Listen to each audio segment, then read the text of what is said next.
Salut à tous et bienvenue dans la deuxième vidéo de cette série de vidéos consacrée aux algorithmes. Alors, dans cette deuxième vidéo, il est question pour nous d'étudier les étapes d'élaboration d'un algorithme.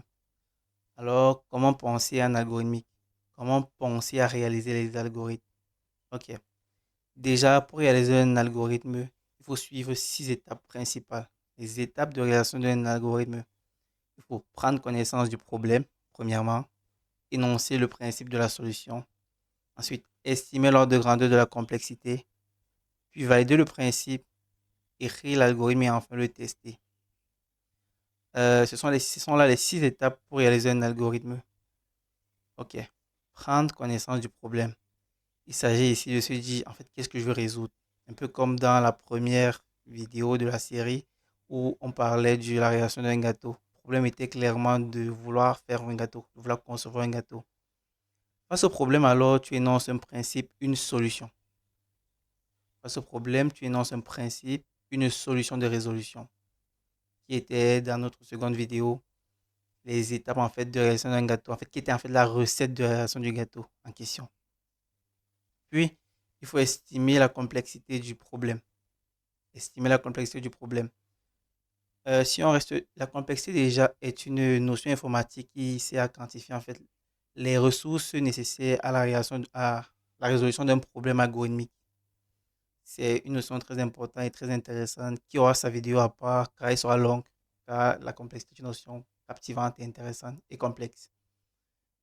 Ok, ensuite, il faudrait valider le principe. Ici, il s'agit de dire si le principe nous convient proprement dit, si le principe nous convient en termes de ressources, en termes de complexité, puis écrire l'algorithme et enfin le tester. Pour que vous puissiez bien comprendre, on va se mettre dans la peau d'un théorème que vous comprenez très bien, vous connaissez très bien depuis la classe de quatrième, le théorème de Pythagore. Ok. Ici, le problème était clairement de déterminer la longueur de l'hypoténuse d'un triangle rectangle. Pour ce faire, le problème étant posé, Pythagore propose un principe, qui est la deuxième étape, proposer un principe. Il dit, ok, pour avoir le carré de cette hypoténuse, tu sommes les deux autres côtés du triangle au carré, respectivement au carré. Ok, déjà Pythagore propose le principe. Maintenant, est-ce que vraiment c'est faisable en termes de ressources? Ça, c'est le troisième problème auquel fait face Pythagore. Oui, à cette époque même, c'est faisable. Car on peut même le faire à la main et avec l'évolution due à la calculatrice et tout et tout. C'est vraiment en termes de ressources négligeable. Donc la complexité, ça va. Ensuite, il s'agit maintenant de valider le principe. Ici, on peut faire des textes avec des triangles dont on connaît l'hypoténuse et vérifier si le théorème de Pythagore nous donne effectivement la valeur. Puis si, oui, on écrit dans le programme, puis on le teste afin de voir s'il y a pas, on a produit un carré, si on n'a pas fait des erreurs de syntaxe et tout et tout. Ok. Donc, donc c'était la deuxième vidéo de la série où on a abordé les étapes de réalisation d'un algorithme. Il y en a six, donc pour résumer, il y en a six.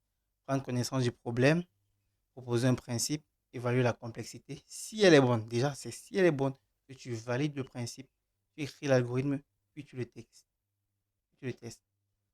Alors, merci de m'avoir suivi. C'était DefMax. Si tu as aimé la vidéo, abonne-toi et active la cloche de notification pour ne rien manquer.